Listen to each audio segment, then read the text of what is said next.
AIMIM chief Asaduddin Owaisi ने मंगल के रोज लोकसभा में हैदराबाद के MP के तौर पर ओथ ली और इस दौरान उन्होंने जय भीम जय तेलंगाना और बाद में जय फिलिस्तीन का नारा लगाया। जय भीम जय फिलिस्तीन असदुद्दीन ओवैसी ने कहा, पार्लियामेंट में ओथ के दौरान ये अल्फाज कहे। AIMIM चीफ असदुद्दीन ओवैसी ने मंगल के रोज वाजे रहे कि ओथ लिया है पार्लियामेंट के अंदर और हैदराबाद से सांसद के तौर पर उन्होंने ओथ लिया है और इस दौरान उन्होंने जय भीम जय तेलंगाना और बाद में जय फिलिस्तीन का नारा लगाया है, जिसके बाद सियासत शुरू हो गई है। वाजे रहे कि असदुद्दीन ओवैसी ने हैदराबाद हल्के से 3,38,000 से ज्यादा वोटों के फर्क से बड़ी जीत हासिल की है। उन्होंने अपनी करीब तरीन हरीफ बीजेपी की माधवी लता को हराकर लगातार 5वीं जीत दर्ज की है। संसद में जय फिलिस्तीन जय भीम का नारा लगाया ओथ लेने के दौरान और एक बार फिर से अब इस पर सियासत शुरू होती नजर आ रही है। इसके साथ ही आपको बता दें कि माइनॉरिटी मिनिस्टर किरण रिजिजू के जरिए भी इस बात का जिक्र किया गया है कि वो पूरी तरीके से कानून को पढ़ेंगे और फिर स्पीकर के साथ वो बातचीत भी करेंगे। जो नियम होगा उसके तहत कार्रवाई की जाएगी। सल्लल्लाहु अलैहि रसूल करीम अम्मा बाद फ़ाऊज़ बिल्लाहि मिनश शैतानिर रजीम बिस्मिल्लाहिर रहमानिर रहीम। मैं असदुद्दीन ओवैसी, जिसे लोकसभा का रुकन मुंतखब किया गया है, अल्लाह के नाम से हल्फ उठाता हूँ कि मैं भारत की आइन पर जो क़ानून के मुजब तय पाया है एतक़ाद रखूँगा, उसका वफ़ादार रहूँगा।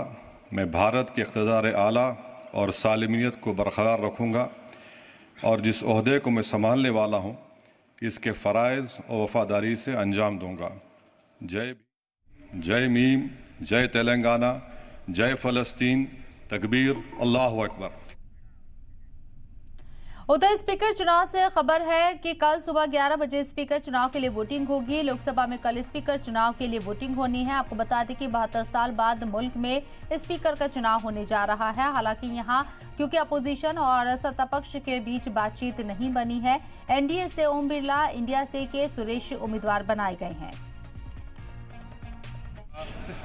दोस्तों आपके सामने है, सब बोल रहे हैं, क्या नहीं बोल रहे हैं। हम क्या बोले? हम जय भीम जय मीम जय तेलंगाना जय फलस्तीन। तो उन्होंने फलस्तीन पे ऑब्जेक्शन उठाया है बीजेपी ने। कैसा खिलाफ है? कैसा खिलाफ है? कैसा खिलाफ है? बताइए, बताओ कौन सा संविधान का प्रोविजन है? अच्छा, तो आप कह रहे हैं आपने अरे सबने क्या क्या कहा वो सुन लीजिए ना। जी किशन रेड्डी ने विरोध किया। वो करते हैं, उनको रिकॉर्ड से हटाना चाहिए, इसको रिकॉर्ड से हटाना छोड़िए ना, बोलने का बोल दिया। अब क्या है? आपने जो शब्द कहे थे उसको लेकर के वो लोग आपत्ति जब्त करा रहे हैं कि जय। अब हम उनके खुश करने के लिए क्यों बोलेंगे?